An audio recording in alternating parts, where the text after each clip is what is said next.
ॐ भूर्भुवस्वः तत्सवितुर्वरेण्यं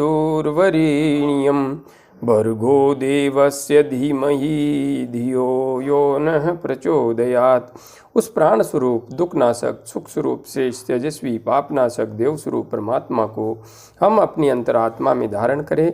वह परमात्मा हमारी बुद्धि को सतमार्ग की ओर प्रेरित करे। भाइयों बहनों, जय श्री राम, जय गुरुदेव, जय माँ आदिशक्ति।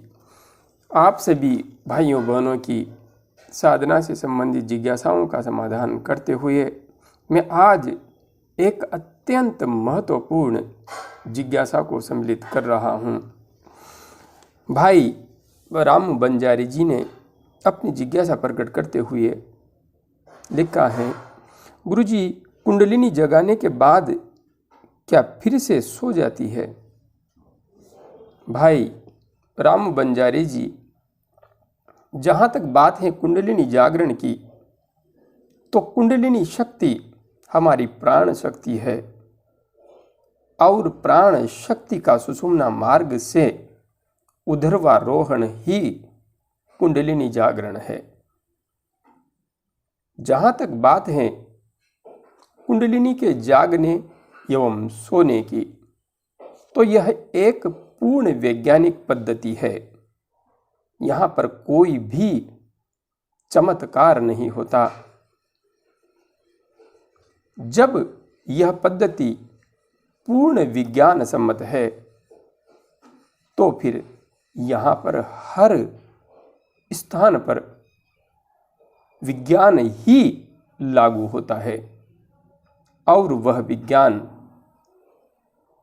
हमारे अभ्यास से जुड़ा हुआ है, हमारे परिश्रम से जुड़ा हुआ है, हमारी जागृति से जुड़ा हुआ है। जब हम जप तप ध्यान प्राणायाम का अभ्यास करते हैं, मुद्राओं का अभ्यास करते हैं, आसनों का अभ्यास करते हैं, तो हमारा प्राण जागृत होता है। और यदि हम इन सब का अभ्यास छोड़ देते हैं तो निश्चित रूप से हमारा प्राण फिर से सुषुप्ति की ओर चला जाता है। इसलिए इसमें मुझे कोई भी संशय नहीं है कि आप साधना यदि छोड़ते हैं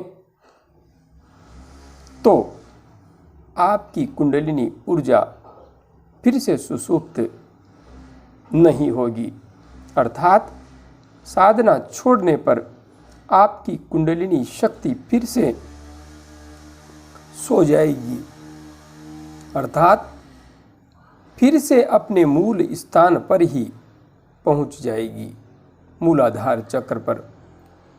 इसलिए कुंडलिनी ऊर्जा को सक्रिय बनाए रखने के लिए निरंतर साधना की आवश्यकता प्रत्येक साधक को होती है।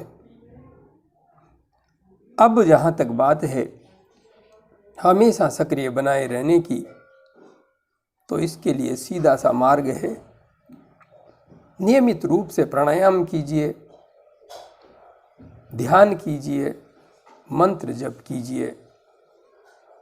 और यदि आसनों का अभ्यास भी आप करना चाहते हैं तो कीजिए, किंतु हाँ, कुंडलिनी के मार्ग पर प्राणायाम, ध्यान एवं मंत्र जप का अत्यंत महत्वपूर्ण स्थान है। इसलिए जिनको मुक्त होना है इस संसार के बंधनों से और उस सतचित आनंद परब्रह्म परमात्मा का इसी जीवन में आत्म साक्षात्कार भी करना है, उनके लिए सतत इस मार्ग पर आगे बढ़ना आवश्यक है जब तक जीवन है।